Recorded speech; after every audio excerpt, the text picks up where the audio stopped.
You are listening to Rabbi Aryeh Wolbe of Torch in Houston, Texas. This is the Living Jewishly podcast.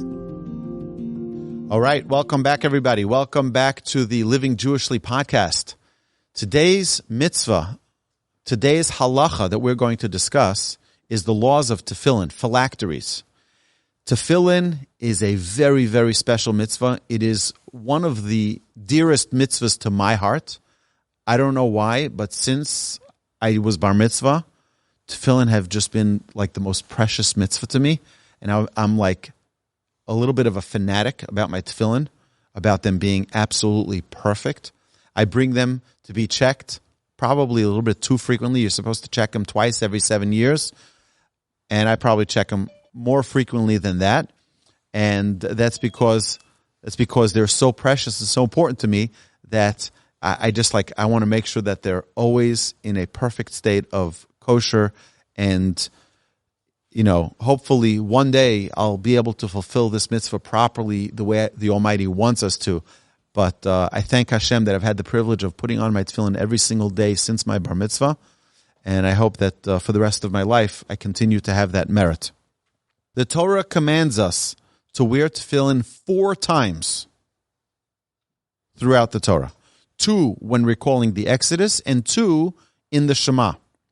And if you look, A, B, C, and D is the 4 different locations. I'm going to read them out. And it shall be for you a sign on your arm and a reminder between your eyes, so that Hashem's Torah may be in your mouth. For with a strong hand Hashem removed you from Egypt, and that is in Exodus 13, verse 9. Exodus 13, verse 16. And it shall be a sign upon your arm and an ornament between your eyes, for with a strong hand Hashem removed us from Egypt. Source number 3. Bind them as a sign upon your arm and let them be ornaments between your eyes. Deuteronomy chapter 6, verse 8. And the 4th source is Deuteronomy chapter 11, verse 18. You shall place these words of mine upon your heart and upon your soul. You shall bind them as a sign upon your arm and let them be an ornament between your eyes. The mitzvah of tefillin is very precious, that all of Torah is equal to it. There are several mitzvahs that it is said about them that performing that mitzvah is like performing all of the mitzvahs of the Torah, meaning it has an unbelievable power of connection to really elevate us and bring us to a very special connection with Hashem. One who doesn't fulfill the mitzvah, or if one wears unkosher tefillin, it is considered a great sin. One should ensure to purchase tefillin only from a God-fearing scribe who works with focus and proper intention. It is proper to expend great resources for the best available tefillin and not look for the cheapest option. One should care for the straps as necessary to keep them black at all times. If tefillin are in a questionable kosher state, a rabbi or bona fide scribe should be asked immediately. One should use extra caution with the corners of the tefillin box, as they are exposed and easily damaged. And we'll have a demonstration right at the end of this segment. For those of you listening on podcast, you can download in the notes, in the description, we have a link to these laws, and we're going to link the video on YouTube so that you can watch the end of the presentation with the demonstration. As tefillin age, the sections of the leather may part. One should always look after their condition and repair them promptly. One who refrains from talking with tefillin is promised a great portion in the world to come. Tefillin is one of the 3 mitzvahs that are a sign and testimony of our relationship with Hashem. There are 2 other mitzvahs, and that is Shabbos, which are called an os, a sign, and bris is a sign. These are 3 signs. Tefillin, Shabbos, and bris are the 3 signs of our relationship with Hashem.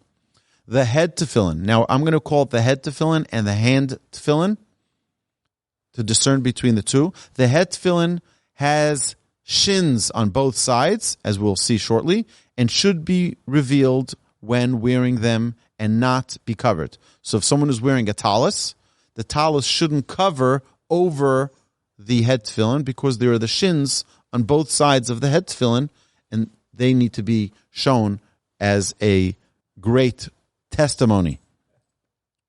Tefillin should be worn in the morning, beginning when a friend is discernible from a short distance. So when it's like almost light and you're able to discern a friend from about 8 feet away, that's when you can put on the tefillin. That's the time. One should first put on the talus and then the tefillin, since talus is a more regular mitzvah. We learned this previously, that something which is more frequent takes precedence. For example, Rosh Chodesh, the first day of the month, and Hanukkah. Which one is more frequent? Rosh Chodesh is every month. Hanukkah is once a year. So when you have Rosh Chodesh and Hanukkah combined, you observe the Rosh Chodesh customs before the Hanukkah customs. Here, with tefillin and tzitzis, a talus is worn all day, Shabbos, and weekday. Tefillin are only worn on weekday. Because talus is more frequent, it takes precedence and we wear it first. If one mistakenly touched the tefillin first, it is proper then to put the tefillin on first as not to pass a mitzvah. There's another law in the Torah which tells us never pass up on a mitzvah. So if you happen to touch your tefillin first, put on your tefillin first. Why? Because putting it down and saying, I'm going to put on my talus first, you're putting a mitzvah aside. You're not supposed to put a mitzvah aside. You have an opportunity of a mitzvah, you do it right away. The hand tefillin is always put on before the head tefillin. We learn from the verses in the Torah that hand tefillin be placed on the weaker hand. It says, al yadcha, and our sages teach us that means yad keha, the weaker hand. So if you're a righty, you put it on your left hand. If you're a lefty, you put it on your right hand. It's an entire discussion. What do you do with someone who's ambidextrous, someone who has equal strength of right and left hands? So you put it on the left hand, which is the weaker hand for the majority of people. The majority of people are righties, and therefore you'll put it on the left hand. And the proper placement is at the highest point of the bicep to the elbow and opposite the heart. The tefillin should lean towards the body. We're going to demonstrate this a little bit later. We also learn from the verse that the head tefillin is placed between the eyes by the hairline till the soft area of the baby's head. So we know there's a soft area of the baby's head. It should not be placed further back than that spot. And one should use extra care that the head tefillin be in the proper place. If it's on the forehead, it's not the correct place. It should be at the beginning of the hairline. I'm going to show it to you in a few minutes. The head tefillin knot, there's a knot in the back of the head, should be in the foramen magnum, which is like that little ridge of those two bones in the back. That's where the knot should be placed, which is equal to the height of the eyes. And you will see this in the illustration on page number 2. The tefillin should fit properly on the head, and one should use caution of placement if the tefillin are larger. Some people have a custom to have larger tefillin. This is the standard size of most tefillin, but some have considerably larger, and it's much more difficult to have them in the right place when they're so big. The Sephardic have even smaller than this. They have very, very small tefillin. It's much easier to get it in the right spot to put it properly when it's smaller. All sizes are kosher, but it's more difficult to put it in the right place when it's so large. Now, when one wears the tefillin, when one puts on the tefillin, they should be standing.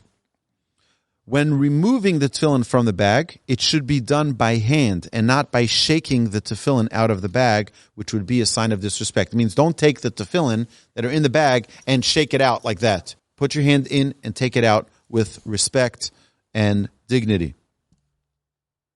When tying the tefillin on the hand, on the bicep area, it needs to be from the middle of the bicep area and down. From here and down. When tying the tefillin on the hand on the bicep, the bracha should be recited first, then the knot secured and wrapped 7 times around the forearm. So from here, from the elbow till the wrist, it should be 7 times. 1, 2, 3, 4, 5, 6, 7.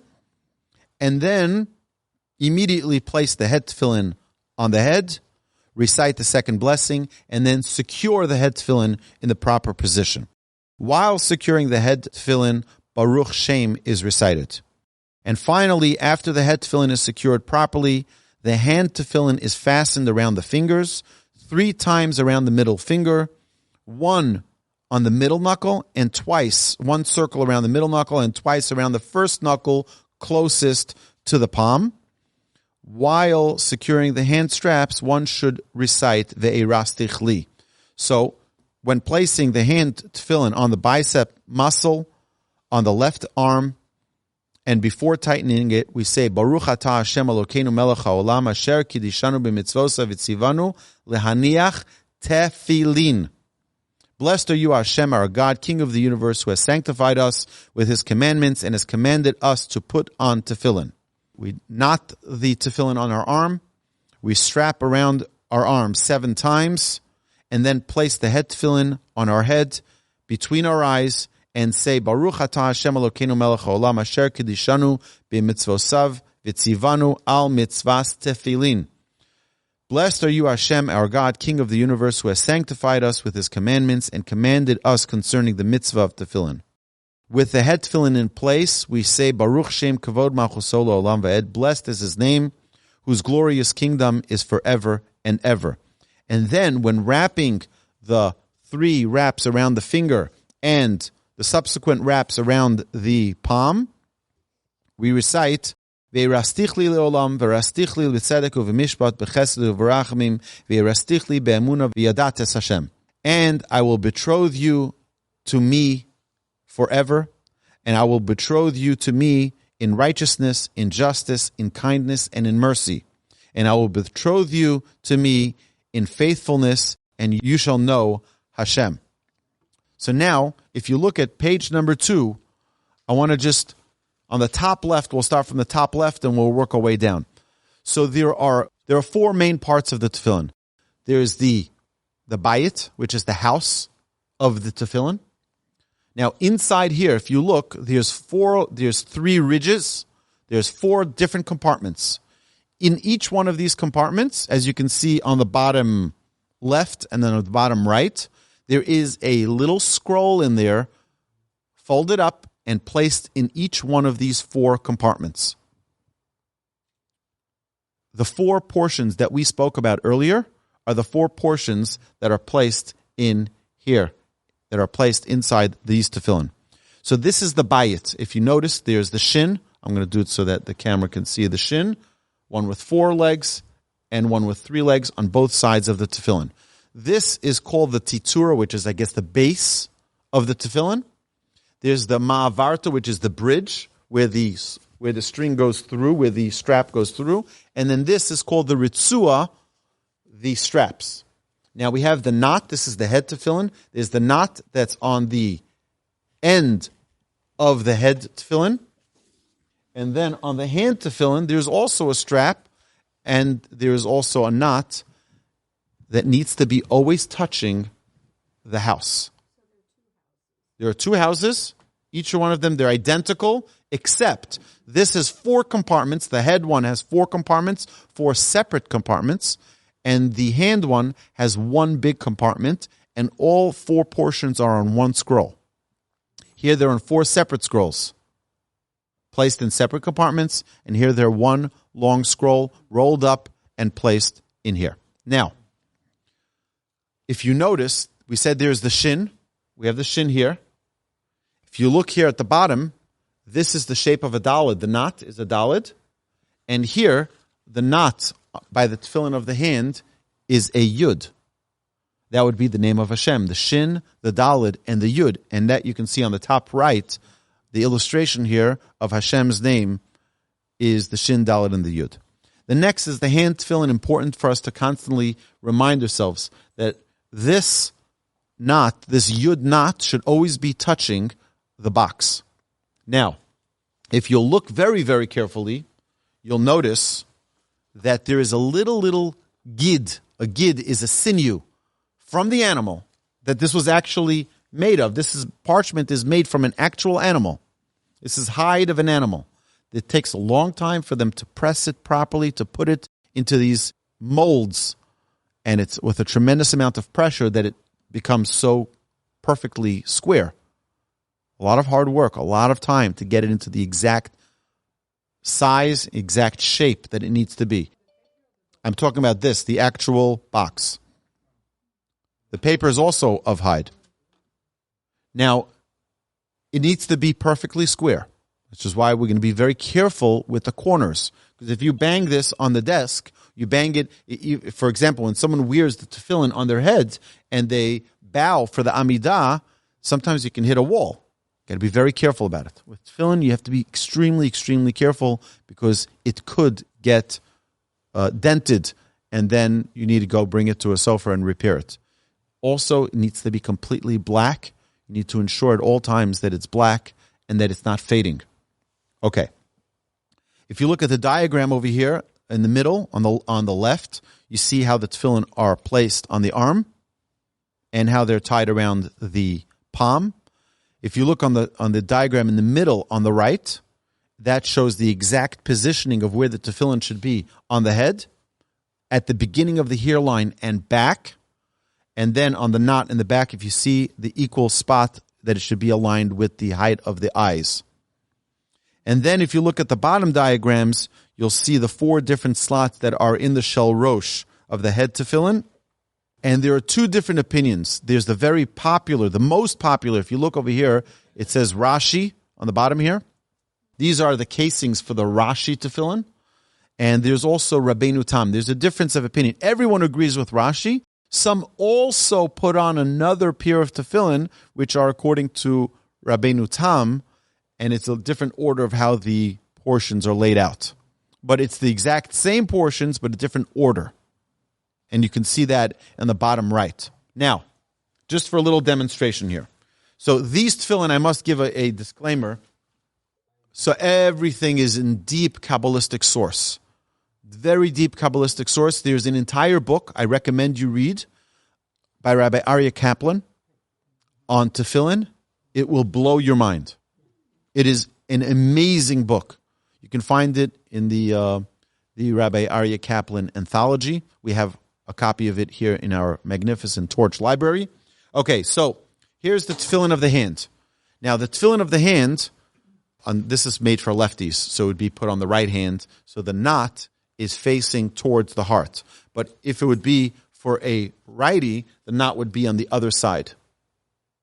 And it would be put on the left hand. Okay, now you're not allowed to put, one of the things that we see in Halacha, we'll see this next week, is that there's not allowed to be any barrier between, any separation between the tefillin and the skin.